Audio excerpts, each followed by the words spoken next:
ओम श्री साईनाथाय नमः। अध्याय 48 प्रारंभ।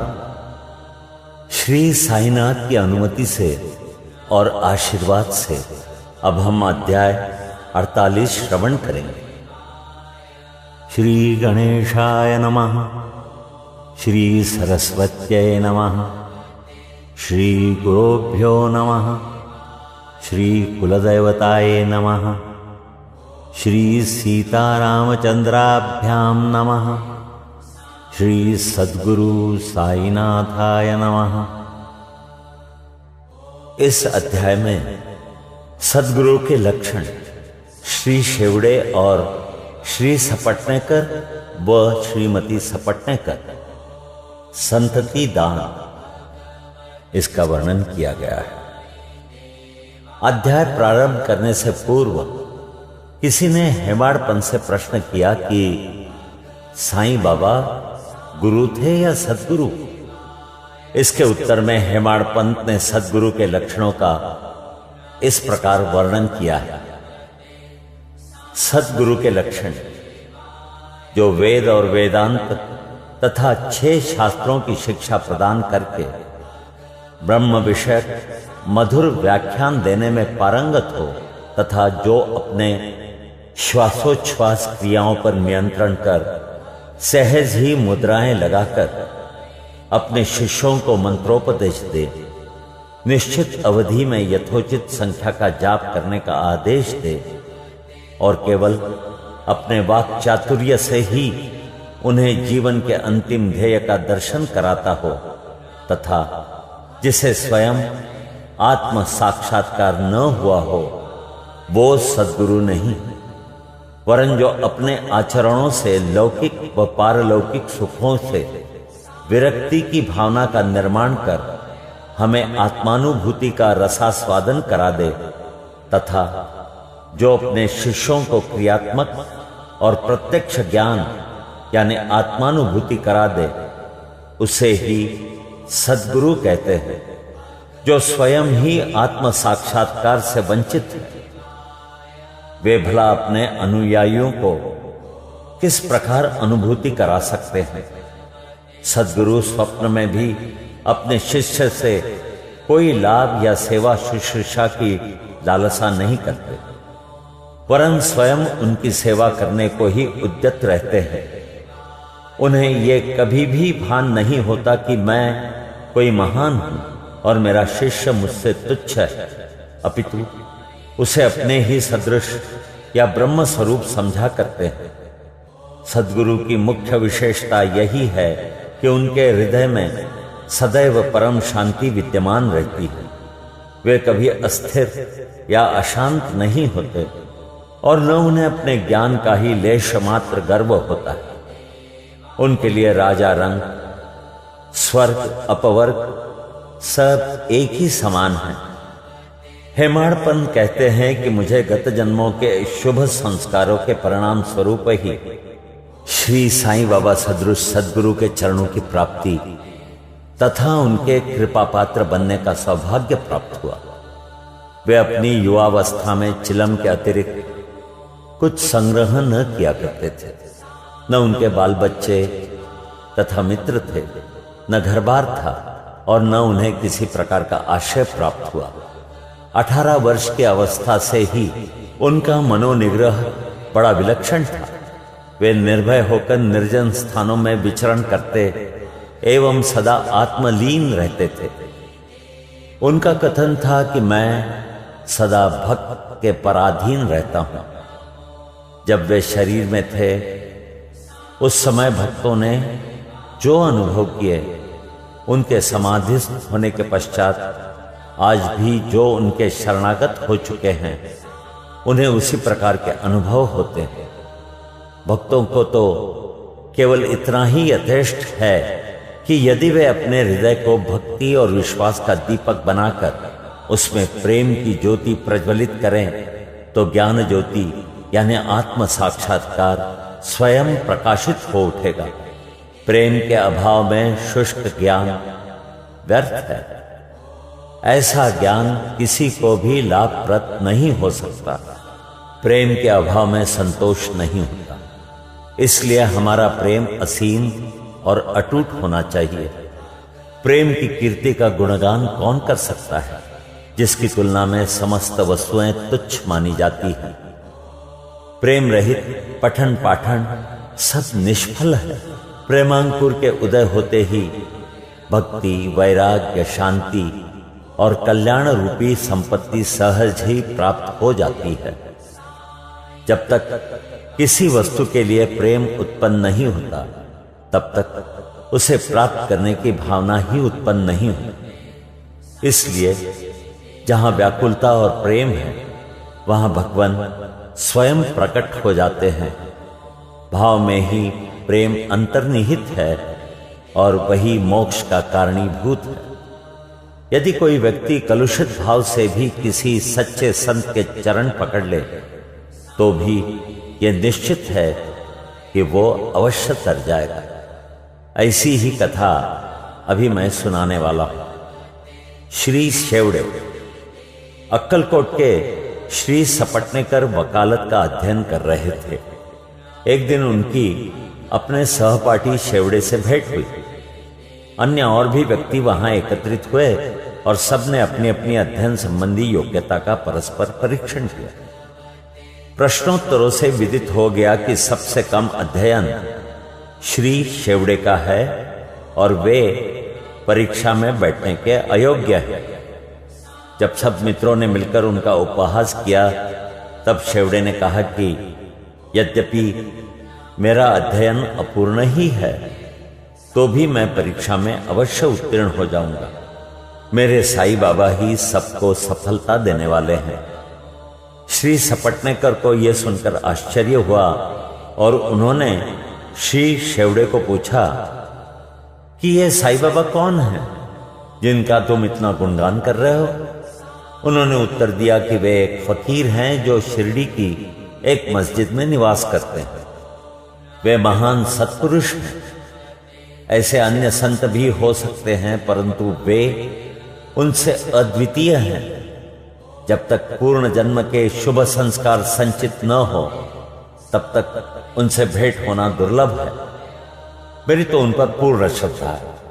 उनके श्रीमुख से निकले वचन कभी असत्य नहीं होते। उन्होंने ही मुझे विश्वास दिलाया है कि मैं अगले वर्ष परीक्षा में अवश्य उत्तीर्ण हो जाऊंगा। मेरा भी अटल विश्वास है कि मैं उनकी कृपा से परीक्षा में अवश्य ही सफलता पाऊंगा। श्री सपटनेकर को अपने मित्र के ऐसे विश्वास पर हंसी आ गई और साथ ही श्री साईं बाबा का भी उन्होंने उपहास किया।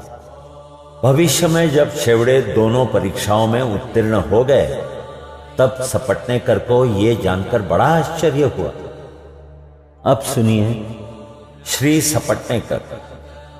सपटनेकर परीक्षा में उत्तीर्ण होने के पश्चात अक्कलकोट में रहने लगे और वहीं उन्होंने अपनी वकालत प्रारंभ कर दी। 10 वर्षों के पश्चात सन 1913 में उनके इकलौते पुत्र की गले में बीमारी होने से मृत्यु हो गई, जिससे उनका हृदय विचलित हो उठा। मानसिक शांति प्राप्त करने हेतु उन्होंने पंढरपुर, गाणगापुर और अन्य तीर्थ स्थानों की यात्रा की, परंतु उनकी अशांति पूर्ववत ही बनी रही। उन्होंने वेदांत का भी श्रवण किया, परंतु वो भी व्यर्थ ही सिद्ध हुआ। अचानक उन्हें शेवड़े के वचनों तथा श्री साईं बाबा के प्रति उनके विश्वास की स्मृति हो आई और उन्होंने विचार किया कि मुझे भी शिरडी जाकर बाबा के दर्शन करना चाहिए। वे अपने छोटे भाई पंडित राव के साथ शिरडी आए। बाबा के दर्शन कर उन्हें बड़ी प्रसन्नता हुई। जब उन्होंने समीप जाकर नमस्कार करके शुद्ध भावना से श्रीफल भेंट किया, तो बाबा तुरंत क्रोधित हो उठे और बोले कि यहां से निकल जाओ। सपटनेकर का सिर झुक गया और वे कुछ हटकर पीछे बैठ गए। वे ये जानना चाहते थे कि किस प्रकार उनके समक्ष उपस्थित होना चाहिए। किसी ने उन्हें बाला शंपी का नाम सुझा दिया। सपटने कर उनके पास गए और उनसे सहायता करने की प्रार्थना करने लगे। तब वे दोनों बाबा का एक चित्र मोल लेकर मस्जिद को आए। बाला शिंपी ने अपने हाथ में चित्र लेकर बाबा के हाथ में दे दिया और पूछा कि ये किसका चित्र है। बाबा ने सपटने कर की ओर संकेत कर कहा कि ये तो मेरे यार का है। ये कहकर वे हंसने लगे और साथ ही सब भक्त मंडली भी हंसने लगी। बाला शिंपी के संकेत करने पर जब सपटने कर उन्हें प्रणाम करने लगे तो वे पुनः चिल्ला पड़े कि बाहर निकलो। सपटने कर की समझ में नहीं आता था कि वे क्या करें। तब वे दोनों हाथ जोड़कर प्रार्थना करते हुए बाबा के सामने बैठ गए, परंतु बाबा ने उन्हें तुरंत ही बाहर निकलने की आज्ञा दी। वे दोनों बहुत ही निराश हुए। उनकी आज्ञा कौन टाल सकता था। आखिर सपटने कर खिन्न हृदय शिरडी से वापस चले गए। उन्होंने मन ही मन प्रार्थना की कि हे साईं, मैं आपसे दया की भिक्षा मांगता हूं। कम से कम इतना ही आश्वासन दे दीजिए कि मुझे भविष्य में कभी न कभी आपके श्री दर्शनों की अनुमति मिलेगी। अब सुनिए श्रीमती सपटने कर। 1 वर्ष बीत गया, फिर भी उनके मन में शांति न आई। वे गाणगापुर गए, जहां उनके मन में अशांति और बढ़ गई। अतः वे माड़ेगांव विश्राम के लिए पहुंचे और वहां से ही काशी जाने का निश्चय किया। प्रस्थान करने के 2 दिन पूर्व उनकी पत्नी को स्वप्न हुआ कि वो स्वप्न में एक गागर ले लक्कड़ शाह के कुएं पर जल भरने जा रही है। वहां नीम के नीचे एक फकीर बैठा था, सिर पर कपड़ा बंधा हुआ था। फकीर उसके पास आकर कहने लगा कि मेरी प्रिय बच्ची, तुम क्यों व्यर्थ कष्ट उठा रही हो। मैं तुम्हारी गागर निर्मल जल से भर देता हूं। तब फकीर के भय से वो खाली गागर लेकर ही लौटी। फकीर भी उसके पीछे पीछे चला आया।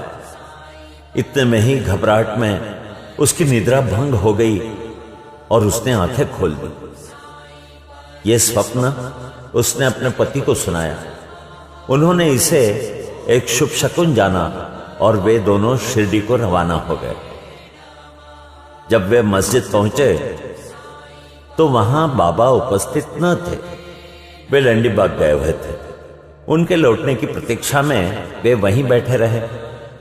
जब बाबा लौटे तो उन्हें देखकर उनकी पत्नी को बड़ा आश्चर्य हुआ, क्योंकि स्वप्न में जिस फकीर के उसने दर्शन किए थे उनकी आकृति बाबा से बिल्कुल मिलती जुलती थी।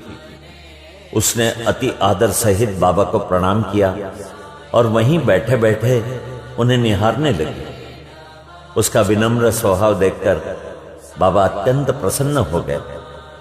अपनी पद्धति के अनुसार वे एक तीसरे व्यक्ति को अपने अनोखे ढंग से एक कहानी सुनाने लगे। मेरे हाथ, उदर, शरीर तथा कमर में बहुत दिनों से दर्द हुआ करता था। मैंने अनेक उपचार किए, परंतु मुझे कोई लाभ न पहुंचा। मैं औषधियों से उब बैठा, क्योंकि मुझे उनसे कोई लाभ न हो रहा था। परंतु अब मुझे बड़ा अचंभा हो रहा है कि मेरी समस्त पीड़ाएं एकदम ही जाती रही।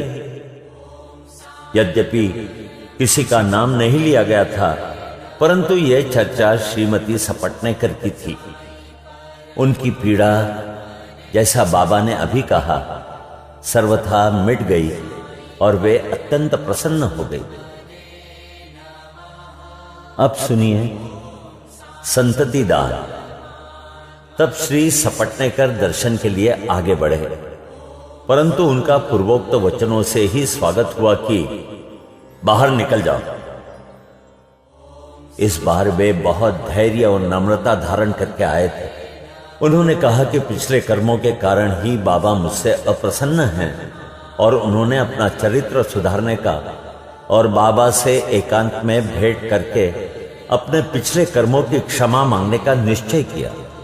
उन्होंने वैसा ही किया भी, और अब जब उन्होंने अपना मस्तक उनके श्री चरणों पर रखा तो बाबा ने उन्हें आशीर्वाद दिया। अभी सपटने कर उनके चरण दबाते हुए बैठे ही थे कि इतने में एक गडेरन आई और बाबा की कमर दबाने लगी। तब वे सदैव के भांति एक बनिए की कहानी सुनाने लगे।